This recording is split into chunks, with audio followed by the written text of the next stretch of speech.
Welcome to the Council on Foreign Relations Local Journalist Webinar. I'm Carla Anne Robbins, a longtime journalist. Now I'm a senior fellow here at the Council. I'm also faculty director of the Master of International Affairs program at Brewer College's Marx School in New York. CFR is an independent, nonpartisan membership organization, a think tank, publisher, and educational institution focusing on U.S. foreign policy. CFR is also the publisher of Foreign Affairs magazine. As always, CFR takes no institutional positions on matters of policy. This webinar is part of CFR's Local Journalist Initiative, created to help you draw connections between the local issues you cover and national and international dynamics.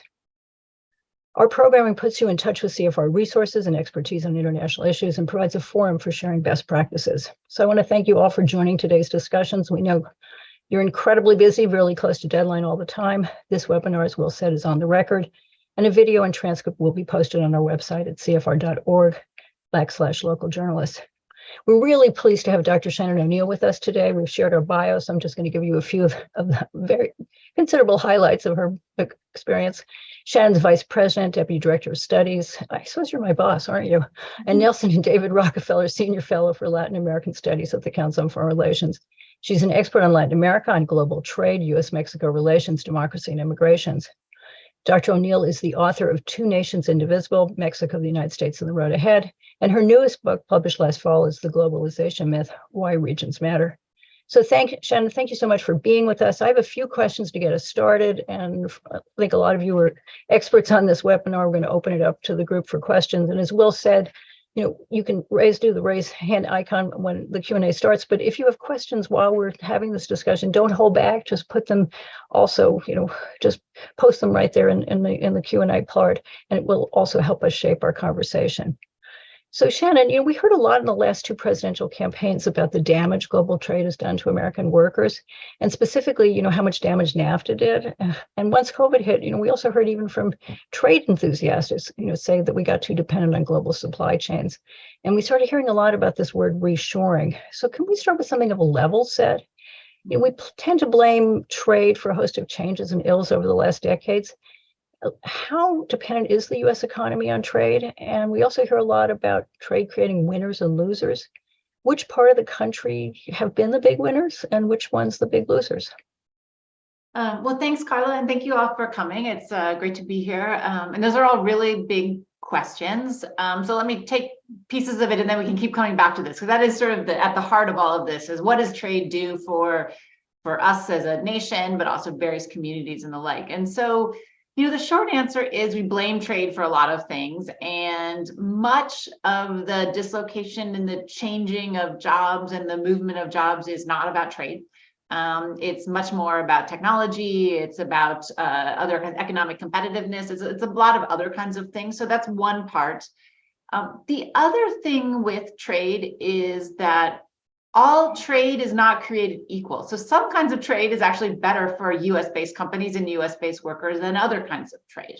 And here I would distinguish actually between trade with nations that are far away from our, from the United States, and some that are closer by. And the reason for this is basically one of the other things you just brought up, which is supply chains and international supply chains. And one of the hallmarks, we've gone through the world, stepping back for a minute, the world has gone through over the centuries lots of rounds of globalization. So this isn't the first rodeo, the first time that we're talking about globalization, right? We had the Silk Road and we had, Industrial Revolution and all these different times, but really the hallmark of this last 40 plus years of quote unquote globalization is the creation of international supply chains. So the goods that are moving around the world more often than not are not finished goods, right? They're not the computer, they're not the table, they're not the refrigerator, they're not the iPhone. They are the pieces and parts and components that go into those and every other kind of good. So intermediate goods is what economists call them.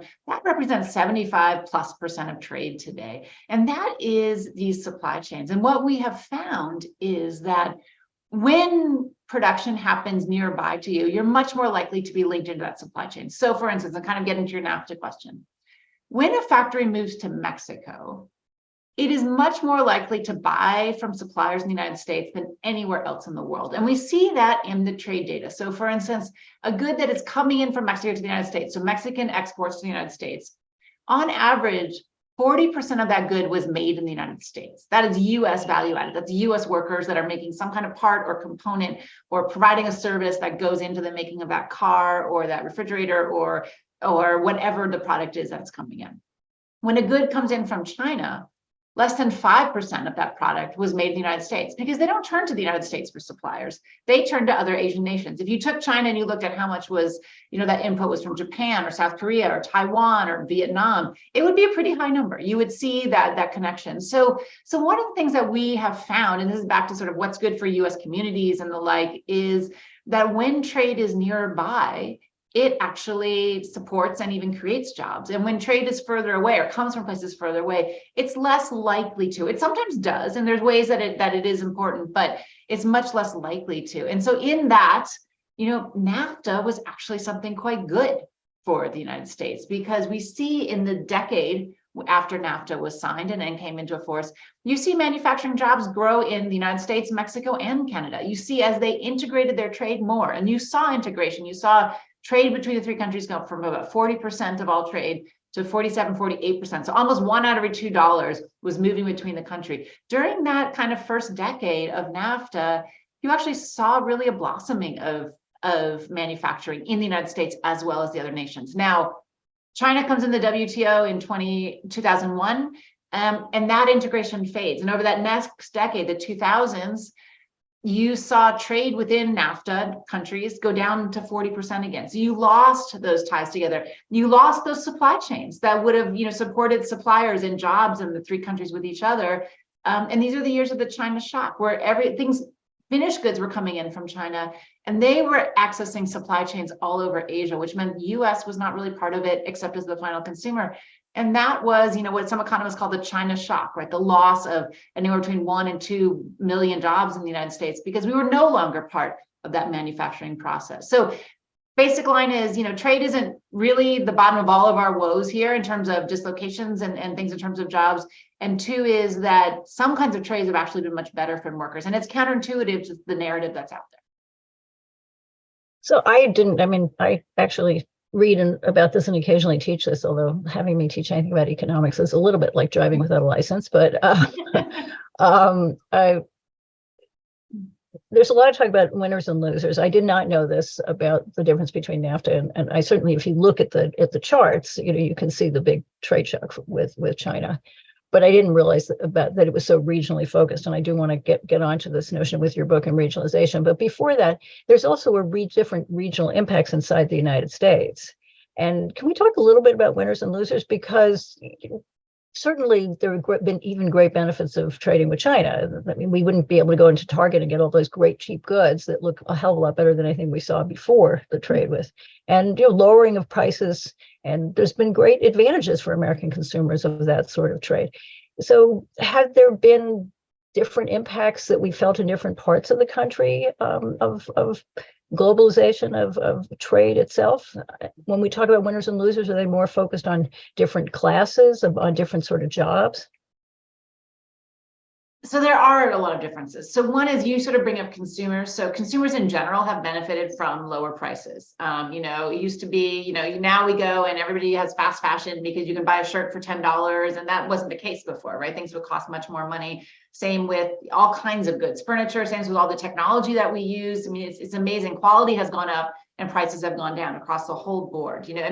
Just an example, cars pretty much cost the same thing they did 20, 25 years ago, and they weren't, moving computers, which they are today in terms of the number of semiconductors and the technology that's in there. But the prices haven't gone up, even though the quality and sort of the sophistication of cars hasn't changed, or has changed while the price has not changed. So there's a benefit across consumers, and consumers, lower end consumers tend to benefit more just because they use more of their disposable income for the basic goods, right? The clothes and the food and the transportation and the products than wealthier people who don't use it. They use more services often, but they also don't use as much of their money for those kinds of things. So you see a lower income bias in the benefits of trade on one side.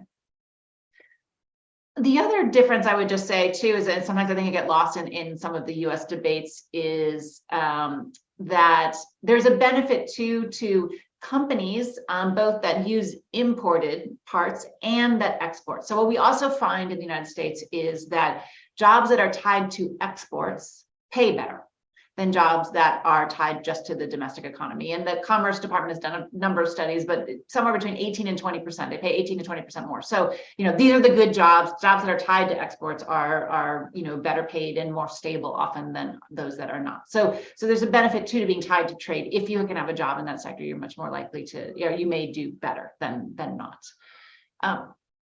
One other thing that sometimes is hidden in all of this is, the United States is a big place.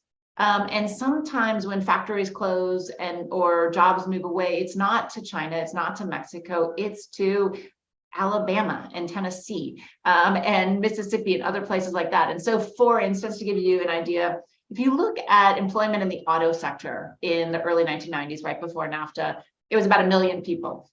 If you look at it today, it's about 1 million people, but those jobs are not in the same places that they were in the 1980s or early 1990s. And so, for politicians, who stole your jobs if you're an auto worker in Michigan? Probably Alabama, right? Or North Carolina, probably not. Right to work states Right to work states. Yeah, so there's a movement, and that's a different issue, right? That's not the Council on Foreign Relations, that's not a foreign policy issue, but it's not China or Mexico, frankly, right? It is the movement within the United States of various places. And so it's right to work.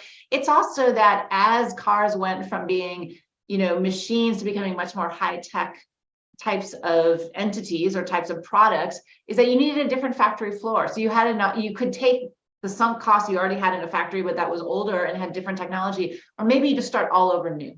And that's often what people do, right? Is so you don't use the old factory because it's no longer equipped. You need a whole new building. And so where do you build it? You find it in some other place. So I think some of the winners and losers in the communities is there's the geographic changes have happened. Some of it's been within the United States, so moving to different states.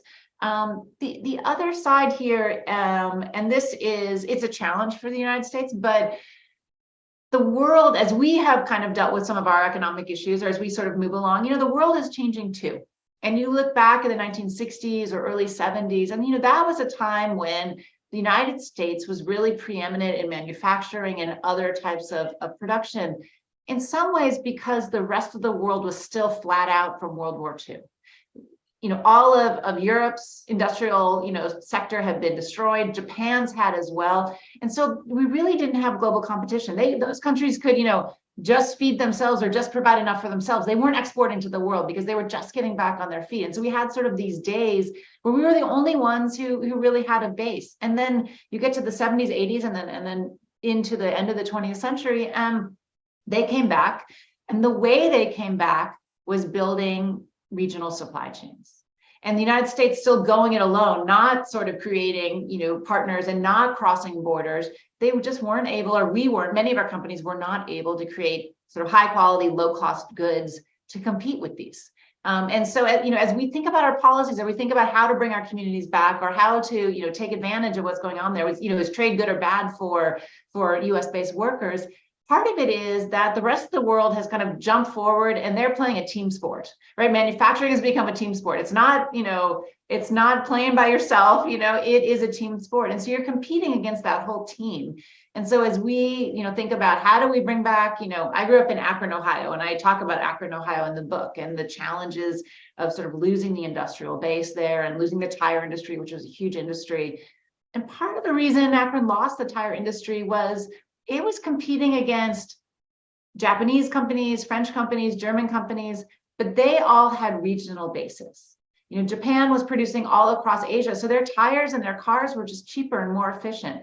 Europe had created the European community, so they were, French and German, car companies and tire companies could sell all across the European Union. So they had bigger markets and more economies of scale, so they could just make it better than Akron did and cheaper than Akron did. And that was part of their challenge. It wasn't they were a victim of globalization so much as it was the challenge of limited regionalization. And you saw the last tire come out of Akron in 1982, a decade before NAFTA was even around. So there, I think as we think about how do we bring vibrancy back to states and cities and local communities, we need to realize that we're competing against very sophisticated international supply chains, and we need to find some of those for ourselves and for our communities. So tie our cities into those connections so that we can produce things that are very high quality, but also affordable. And we can appeal to global consumers, not just Americans, but the 7.6 billion people that live in other countries around the world. So and the Akron, I mean, is fascinating if you think about it, but NAFTA was supposed to deal with that, but it just came too late for Akron. And then, if I'm following your argument, then China came and took away some of the benefits of NAFTA. But now, where do we find our cohort? Yes, I'm sorry. Yeah, let me just add on to that. And here, so that's the story of Akron. Let me tell you the story of Columbus, Indiana. So Columbus, Indiana is a 4-hour drive from Akron. It is the home of Cummins engine, so another industrial town in a city about the same size. And Cummins too was, did very well in the post-war period. It too hit really hard times in the 1970s and 80s, competing against the Japanese engine makers, the European ones, Germans and the like. But they struggled through the 80s. They made it through the 80s, and then they were saved by NAFTA, I would say. And so Cummins engines, they were losing contracts to Japanese for Ford, for GM, and they really looked like they were in the ropes. When NAFTA happened, they were able to move some of the labor-intensive work to Mexico. So they're able to lower their price and gain back those contracts that they had lost in the United States. They also had the Mexican market open to them, which they had never had access to. And they are now the #1 provider of engines to trucks in Mexico. Those are all made in a plant in upstate New York. So it created jobs here in the United States selling into the Mexican market, which they now didn't have to pay tariffs for, which they had to before NAFTA. And now Cummins is back on its feet, and it's, a tens of billions of dollars company in revenue, and is really another global player. And it was, I would argue, precisely NAFTA that allowed them to survive and really to thrive. So sorry I interrupted you, but there's the no. That's a great story. But can we talk? And I do want to ask you the question about the regional cohort. But before we do this, so if I'm a reporter and I want to see the impact of trade in my city or my state, everyone's really used to these stories about factories with the chain on the closing them down. But when you were saying before that cars that come across the border 40%, from Mexico, still 40% US, it's very hard to see because you don't have a label that says this part is made in the US and this part is made in Mexico and this part is made in Canada. I mean, how do I do a story that shows what's made in the US, what's the benefit of trade? How do I track down businesses that actually benefit from trade in my community? Yeah. I mean, so each community is going to be different. Some of your communities will have, cars is the most integrated, really, or vehicles are the most integrated of these supply chains. So you can find, whether it's a supplier that you have in your, in your city, or whether it's an assembly plant or the like, you can sort of find the different aspects. But, I would bet you, if you went to any big employer and big maker of things, manufacturer that happens to be in your community, that lots of them, those who are very actually successful, would have international ties. So they would either be a supplier like a Cummins engines. Cummins sells engines down to Mexico. It sells them all over the world, to Canada, to places all over the world. So that's one. It's very obvious there, right, that they're one of the most international. But some are much smaller suppliers, and so I was when I was working on my first book, I spent some time in sort of the Bajío region of Mexico, interviewing various people down there. And one day I walked into somebody who's making sunroofs, and there were these guys from Michigan. And they had come down because they make the steel in Whitehall, Michigan. They make the steel that's the particular kind of steel that can go into sunroofs and is strong enough, but also flexible enough to make that sort of shape. And so they were down there bringing down the shipment, but also training the people how to work there. And they told me that they had one factory in Michigan, and now they're opening a second one because they had so much business from Mexico. And so this is a small town. As we were talking about, them riding snowmobiles in the winter right outside the factory. This is not a big city. But I think if you start looking around, many of the factories, especially if it's an industrial manufacturing factory, whether it's parts, whether it's at the beginning end, the parts and the pieces that go in, or whether it's the end, whether it's assembly, where they're thriving is because they've hooked into these supply chains. So if you go and talk to those who work in those factories or run those factories, and ask them where the different, where they land on this sort of network, I bet you'll find some surprising answers and interesting ones. So your book talks about, and you spoke in the beginning about the advantages of regionalization and how we were being outcompeted by Europe and Asian countries that had larger, regional trade blocs. If we wanted to be more regional, and I can't imagine the change in American politics to do that, but we can always hope. What's our natural cohort? What's our region? We're already dealing with, Canada and Mexico. What benefit do we get for dealing with, El Salvador? That's not a big economy. So what's our region? So I would say, one, it is deepening the ties and the commerce that we have with Canada and Mexico. So it's not necessarily adding countries, but it's deepening the mix. And the book looks at the last sort of 50 years and the history of supply chains and the creation of these three big regions. And just to give you a sort of pieces of data between, as we look at globalization over this last 25 years, there have only been about 24 countries that really participated, that really globalized, where you saw trade as part of their economy, their GDP double or more. And in contrast, there are dozens more. There are 89 countries to be precise, where trade as part of the economy didn't change, it stagnated, or it even declined. So there's a good number of countries that de-globalized from 1980 to today. So partly we haven't seen all that much globalization. I think that's one just sort of baseline. And the other baseline is that when companies did go abroad, and they did, we've seen trade go from $2 trillion to $32 trillion from 1980 to today. But when they did, they didn't go so far away. They tended to go closer by, right? They didn't go to the other side of the world usually. We have examples, of course, that some did, Boeing did, and other big, big brand names, but most companies didn't do that, right? It's the Whitehall steel makers, they just went to Mexico. They didn't go any further than that. And so when you combine these two, what you've gotten is three big regions, a European one, an Asian one, and a North American one. And between these three, 90% of all trade happens in the world.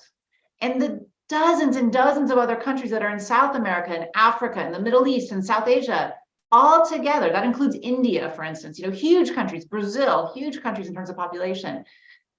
All together, they only produce 10% of global trade. So they're really left out of this movement that we talk about as sort of this all-encompassing thing. And so I think that baseline is important for thinking about how we view this. And then the other thing is that different places regionalize in different ways. And just, Europe was very top-down, lots of treaties that combined the economies and created a free trade agreement and got rid of regulations and created one currency, their euro, created one passport, that sort of thing. They created courts and parliaments and all sorts of regional bodies.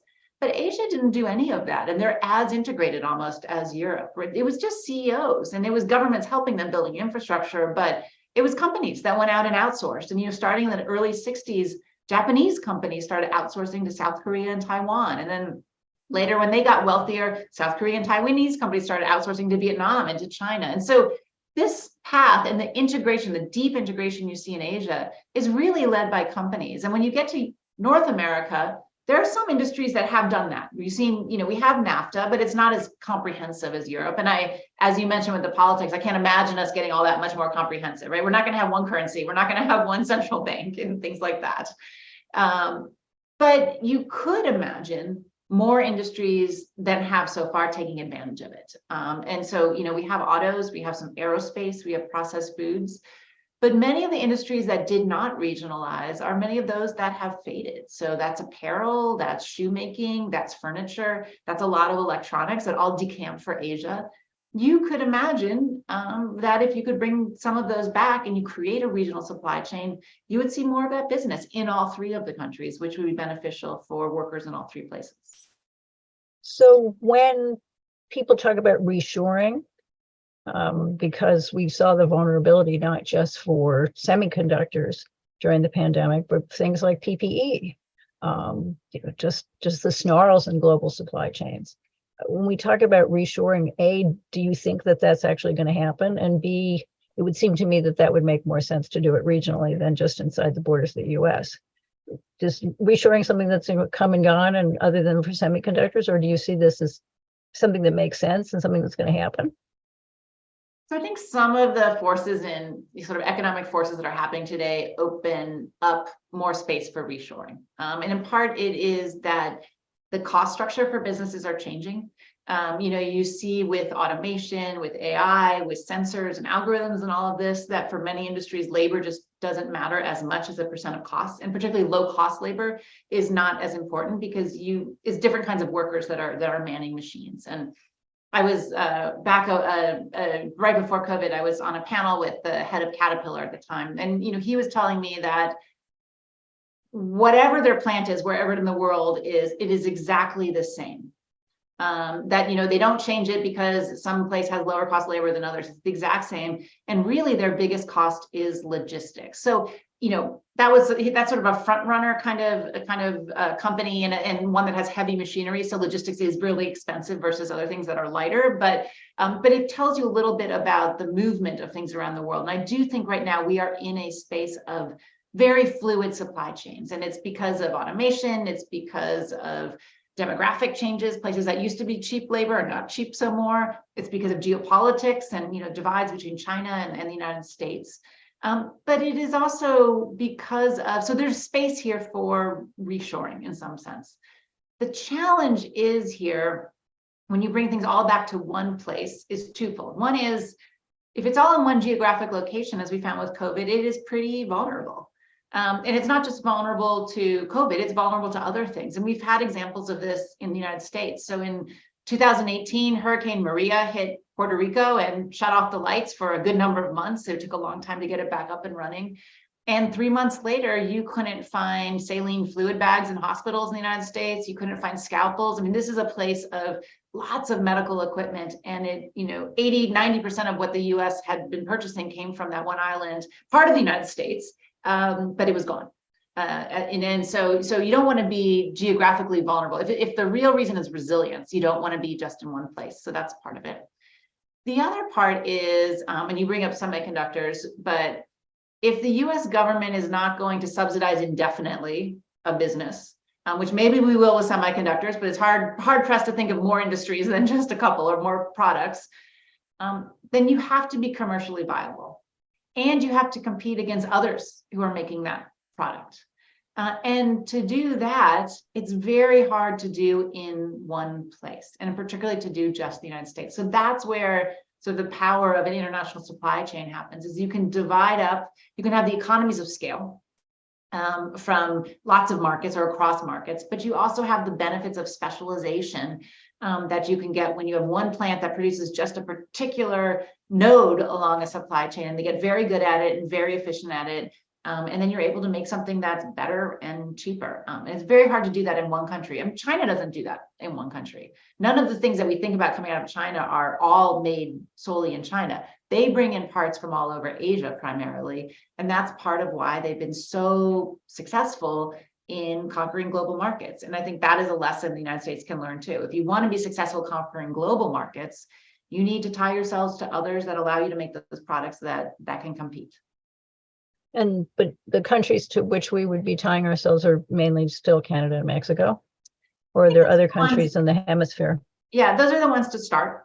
The other, I would just say with those two, the benefits that they bring to us is the United States actually has very few free trade agreements, preferred access to various markets. We have sort of preferred access where we don't pay tariffs or lower tariffs and the like to less than 10% of the globe's GDP. Mexico and Canada, in contrast, they have free trade agreements with 60% of the globe's GDP. So if a car is assembled in Mexico, it can be sent to Europe and sold without paying any tariffs. If that car was assembled in North Carolina, it would pay a 10% tariff to go into the EU and basically make it unaffordable. You wouldn't be able to compete in European markets. So if Cummins engines or other providers of engines can send those to Mexico, put them into cars assembled in Mexico, they have a chance at selling to Europe's markets in a way that US-based assembly plants do not. So that's a benefit that they provide us. Now, as we think about, would we expand this beyond, there are countries throughout the Western Hemisphere that could be partners. There are countries, in Europe and others where you see complements and you see reasons to ally across this. So it doesn't have to be just geographic where it can't be further away. But I do think that the sort of natural benefits of already having a base of manufacturing productivity and ties and a preferred access, which, with Europe, we do not have at the moment. Already having that base there makes them a pretty compelling place to start and start the expansion. So I want to throw this open to the group, and just as a reminder, please click the raise hand icon on your screen to suggest you'd like to ask a question. When you're called on, please accept the unmute prompt and state your name and affiliation. And you can also submit a written question via the Q&A feature. You're journalists, come on, ask questions.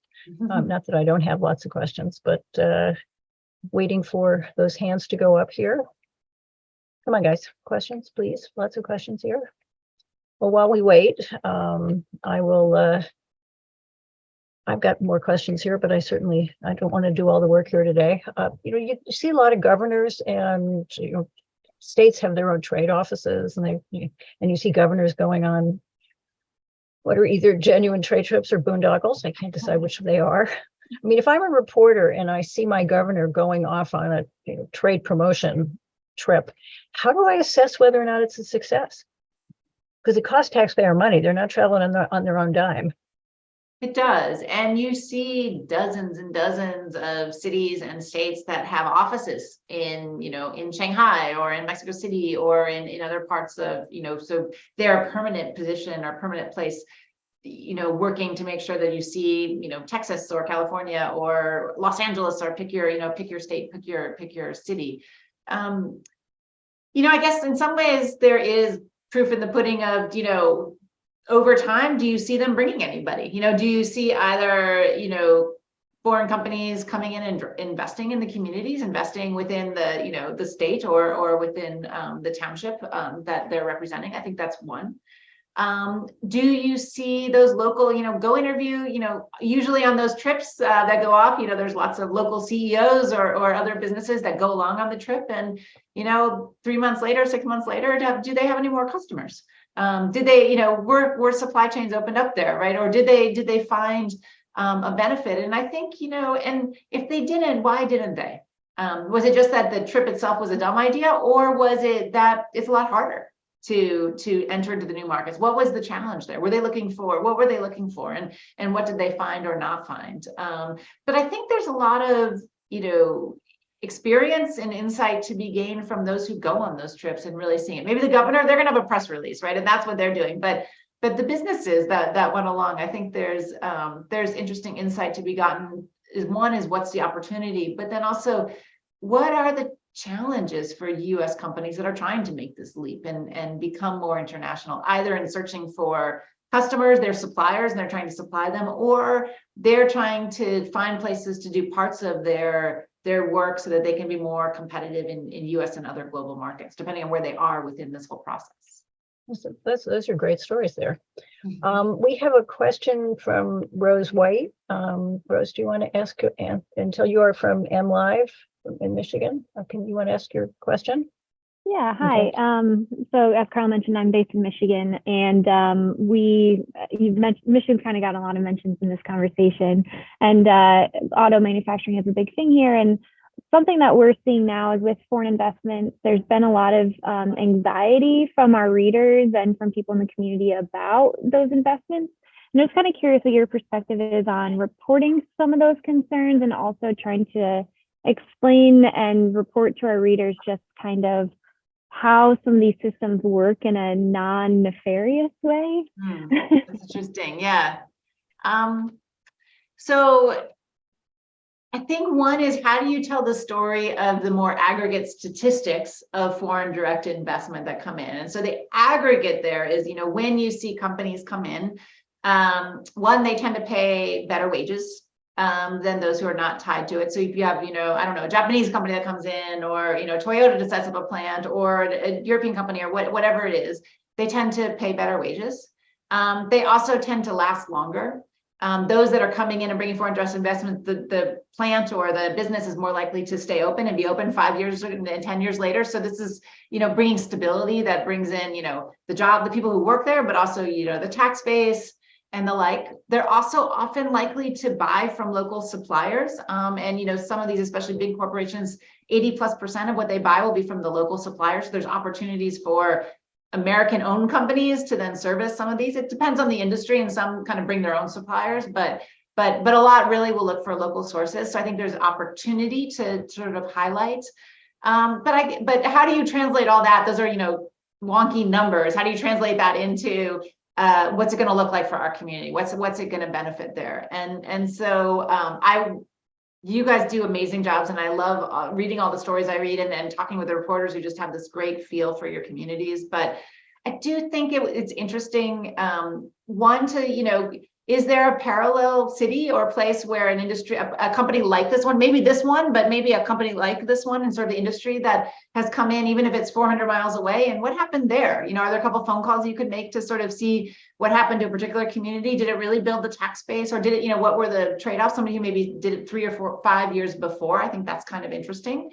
That maybe some insights for your community as that happens. You know, another thing that I think is kind of interesting to highlight is, you know, the nature of foreign direct investment has really changed in the United States, and particularly I would say changed with the kind of rising tensions with China. So you're really seeing no Chinese investment in the United States. And so, you know, I don't know if you all saw, there's a documentary that the Obamas had funded that was, I think, on HBO or Netflix, I can't remember. It's called American Factory, if you've seen that. And you know, there was a kind of down and out Ohio factory that had closed, and the Chinese glass company came in and bought it. And so, yes, it created jobs, but nobody really liked working with the Chinese because they had very different ways of doing it. And management they brought in was all Chinese. And so it was kind of the odd fit, right?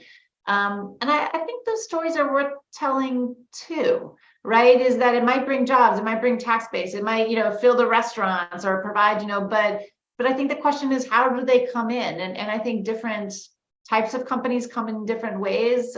Some tend to come a little heavier with their own people and personnel, and others less. I mean, my impression, and this is not just from the United States, but looking around the world, is that, you know, when Chinese companies come in, they tend to keep the top layer management Chinese. Even in other countries, they tend to it's a way of you know, surplus labor, sending it out, or surplus materials like cement or steel, or the things of sort of getting out of the world for their own economy. But other nations, I don't think, are like that. So and not to, I'm not trying to pick on the Chinese, but I think there's sort of different complexions to the kinds of companies that are going in, and diving in a little bit to that, I think could also be interesting. And as I was saying on the China side, it's very hard or it's much harder for Chinese companies to come now into the United States because of CFIUS, which is, you know, a U.S. body that looks at national security issues and doesn't let foreign entities buy particular assets, and that's expanded a lot when it comes to China, like things in manufacturing that before never would have been. You know,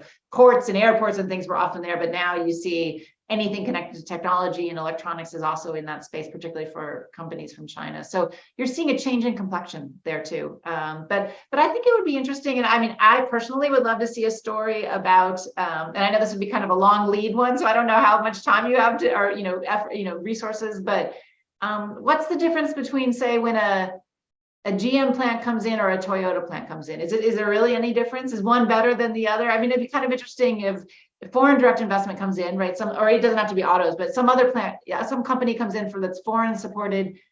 Does it have a different complexion than, say, when you see an investment from a US based company with US based owners? Great. Rose, anything else? No, that was helpful. Thank you. Great. So we have in the Q&A a question from Joel D'Onofrio from Yakima. Joel, do you want to ask your question, or should I read it for you?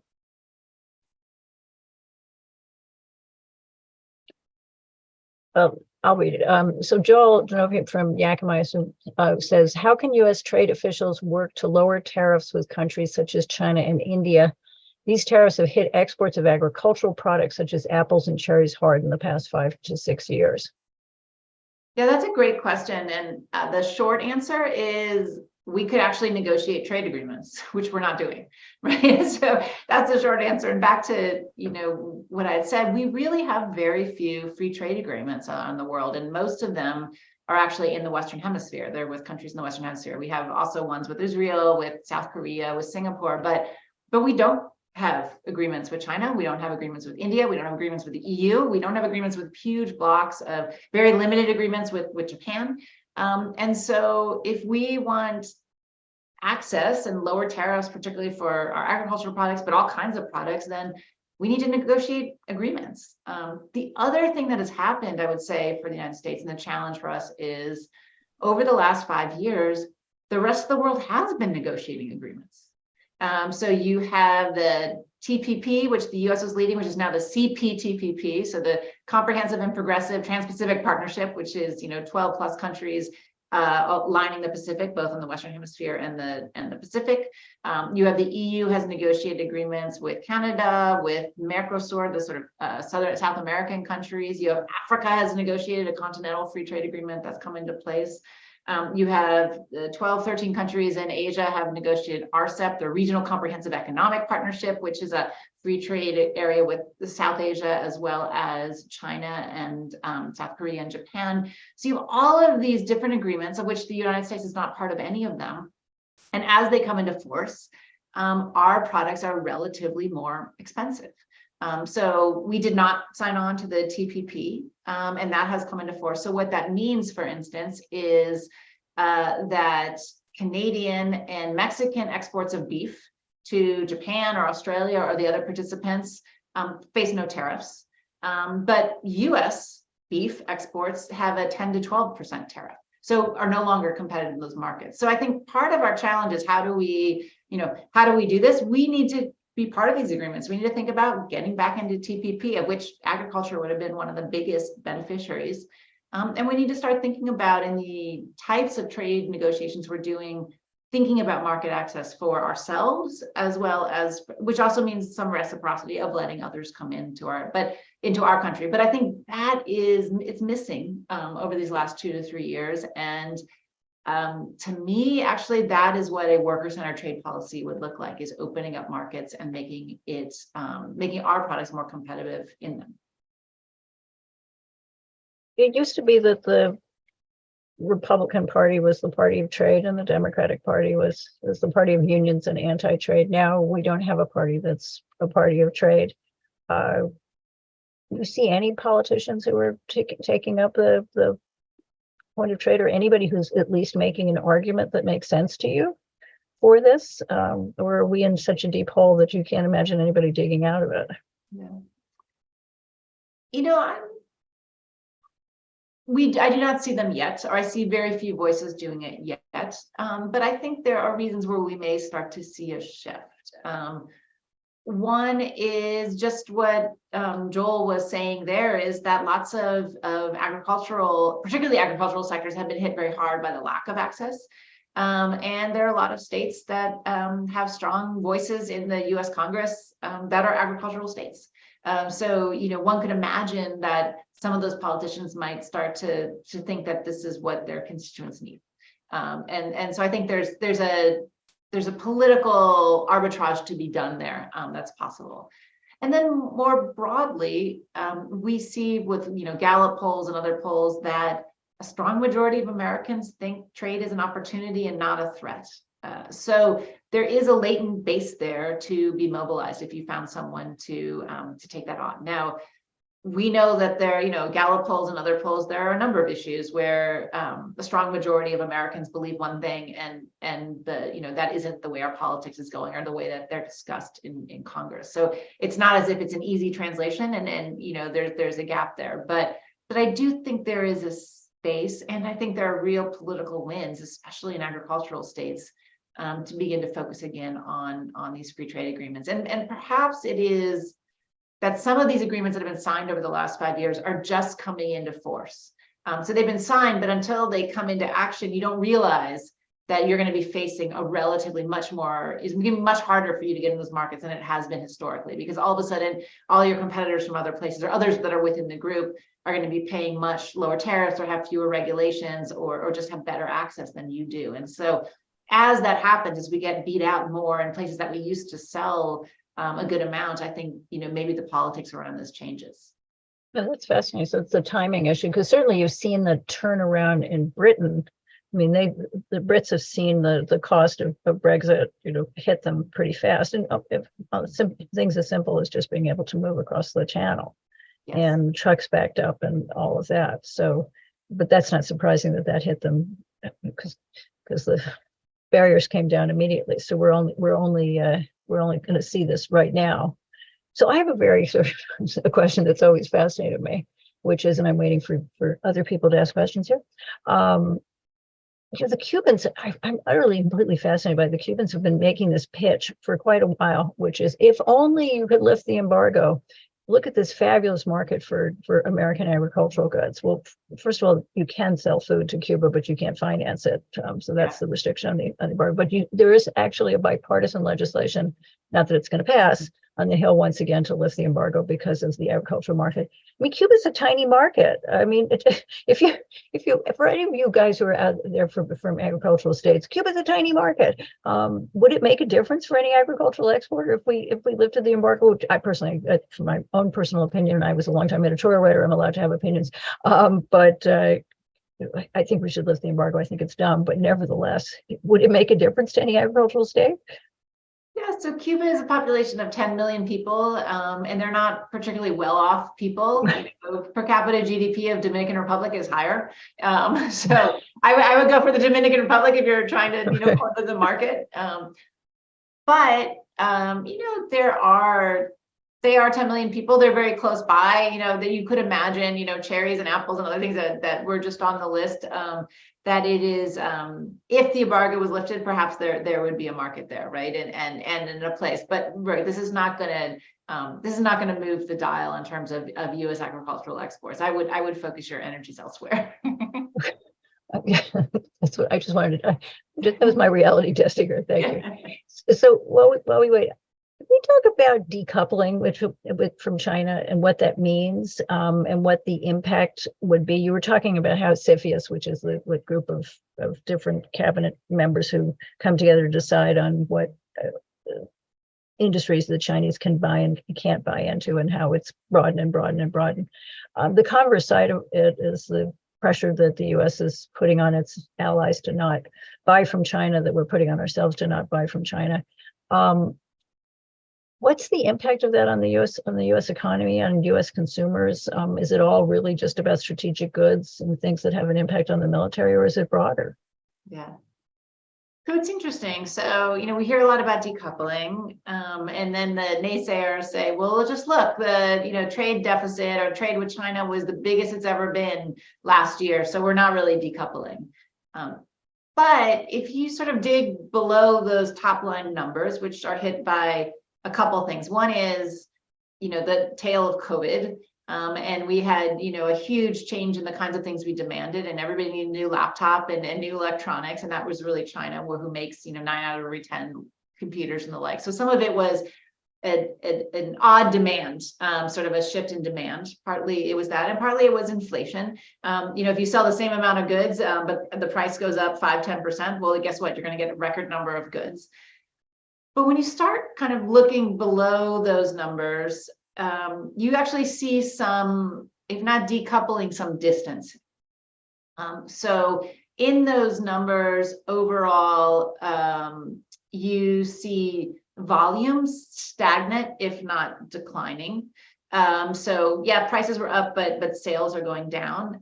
You see, particularly in agriculture, the cherries and the apples, you see challenges in terms of U.S. exports, and you also see U.S. exports not keeping up with U.S. exports to China, not keeping up with exports happening to the rest of the world. So as China was during COVID, was actually growing, and you saw Europeans, you saw South Asians, you saw other countries, their bump up in sales to China was much higher than U.S. bump up. So we lost market share, basically. And the same thing with some of the Chinese goods. So overall, while the numbers look like record numbers and, oh, nothing is happening here, actually under the hood, I think is quite worrisome that you're seeing China especially diversify in agriculture, where they're finding other places to buy. So US, while absolute numbers don't look so bad, relative terms look much smaller. As the Chinese economy grows, we're not benefiting from that growth, I would say.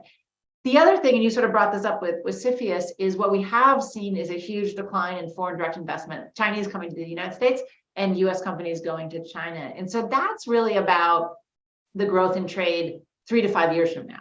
right? If you're not investing in the new factory, you're not investing in setting up offices, then you're less likely to trade in the future. And so I think what we are seeing is just the start of a distancing or a de-integrating of the relationship, not the end. And I think we'll start seeing more and more of that. And then we have these hard breaks, like you were saying, with semiconductors or with others, where it's just you can't sell anything. It does, it's not about tariffs, it's not about the price, it's just you are export bans on those sorts of things.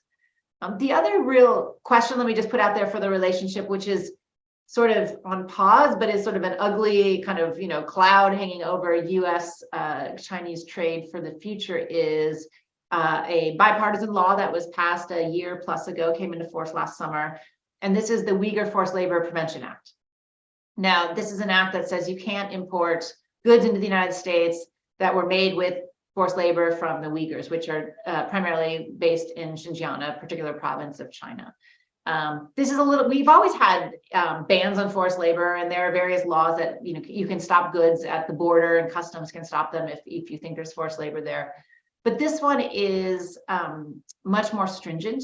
It's basically you're proven guilty until innocent. So anything that comes out of that province, you have to prove that it wasn't made with forced labor, which is hard to do, particularly because the Chinese are banning companies from sharing information with customs. So you don't know. And within that bill it's not just if it's coming from Xinjiang, from that province, it's if there's any forced labor. And it's very hard. It could be any factory in China could potentially have someone who is working against their will. And if you have to prove that they're not, that's a sort of a high bar to climb. And so far, it hasn't been broadly enforced because they're just sort of getting the apparatus up and going.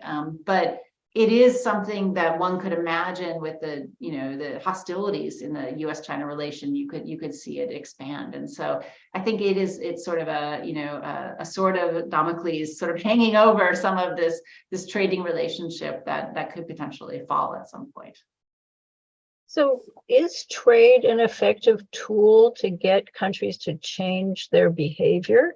Whether there's no question that these are crimes against humanity that are being committed in Xinjiang. There's just forced sterilization, people in concentration camps. They're just terrible things that are going on there. So that's one thing on human rights, but also the use of just things as basic as tariffs to get the Chinese to stop intellectual property theft or to open up their own markets. Do we have a history of using trade pressures that successfully to get countries to change their behavior? I think we have seen some successes in the past, but often it's when people opt into them. So you look at some of these trade agreements and people sign on. Some trade agreements are much more comprehensive than others. So for instance, just talking about NAFTA. NAFTA, signed in 1993, we just have a new version of it, the USMCA. And it has really significant labor provisions and environmental provisions. And we have seen all three countries using those to go after, allegations of abuse of unions and that sort of thing in successful ways. And so I do think when countries opt in to higher standards in free trade agreements and the like, they tend to be pretty effective. Europe has done that many times, and many of the agreements they signed too have environmental, labor protections and the like. And so I think there is a positive sun. So if people want to join a club and benefit of having higher labor standards or transparency and accountability is you get access to quite profitable markets. So I think that's one way to go. We have sometimes seen sanctions or penalties change some behavior in some places. Countries that we have cases of, for instance, Bangladesh, who's a big apparel producer, had sort of terrible labor conditions and a big fire that, killed hundreds and hundreds of people, primarily women. And in the aftermath of that, there were sanctions and some people, didn't want to produce in that country, but they really cleaned up their act. And I think I dare to say, 20 years later, it's a much better industry to work in and much more transparent and safe and all those things, because they want access to global markets. That's a place of growth. Would this change the Chinese behavior, which is wrapped up in geopolitics and a whole host of other things? I think I'm less optimistic. that we see it, because it's not just about a commercial arrangement, it's about the sort of broader arrangement. And obviously, I think on the extreme example, we have, Russia, who has been forced out of the financial system and all kinds of sanctions and isn't changing their behavior at all, I would argue. So there are places, I think it's easier if it's an opt-in, because people it's an incentive to have access to greater prosperity than the like. But it can be selectively successful, but it's not always. So we are coming to the end. I just wanted to ask for a little bit of advice on research. So where does one get trade data if you're writing a story? If I want to understand where my state fits into global trade, where my state fits into regional trade, where it fits into the broader country's trade. Mm-hmm.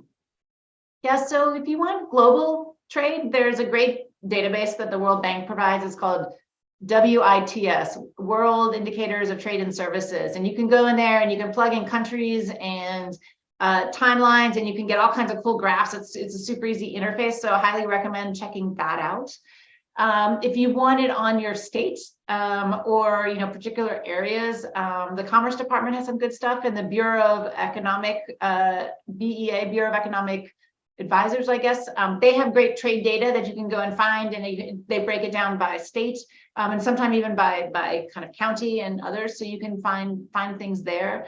I mean, each state I'm sure has, they do have economic bureaus and development bureaus, and if you go to them and you're writing a story, I'm sure they'd be happy to share with you probably the most glowing version they can, but they'd be happy to probably help you find the data that you need. And particularly if they're touting, foreign direct investment or others coming in, I think that's one interesting place. And then I guess the other thing I might just keep an eye on is over these last 2 years, the U.S. government has legislated and passed, over $2 trillion worth of money that's going to go into economic stimulus between an infrastructure bill, the CHIPS and Science Act, and the IRA, the Inflation Reduction Act, which is really about, clean energy and clean technologies. And we are going to see, and ambitious over these next 2 years, but really over the next 5+ years, we're going to see that money going out to communities. And so you can look on, Treasury's site for the IRA stuff, Commerce's site for the CHIPS Act, different, and see which communities are getting it and which bids have made it. But I would be watching those stories and see how those, projects, which are often brought together by communities more broadly, right? It's the company, but it's also the local communities and development, groups and the like, and kind of see where they go, which ones work, which ones maybe haven't worked. And I think there's stories to be had within all of that, that I would be checking out. That's great. We will share these links when we send out to the group. Shannon, this is really fabulous. Thank you for sharing your expertise with us today. And thanks to all of you for joining us. We'll send out a link to the webinar recording and transcript and some of these links as well that Shannon mentioned. As always, we encourage you to visit CFR.org, foreignaffairs.com, and thinkglobalhealth.org for the latest developments and analysis on the international trends, how they're affecting the United States and your communities. Please don't hesitate to share suggestions for future webinars with us by sending an email to localjournalists@CFR.org. Thank you all again for joining us today, Shannon. It's great seeing you, and I apologize for the glare. I realized this, as this has been going on, it was gray here, and as this has moved on over the course of it, but I suppose I'm just in a state of grace, which is why I'm backlit here. But thank you all, everybody, and we'll see you at a future webinar, but send us ideas. Anyway, have a great day, everybody. All. Thank you so much. Bye.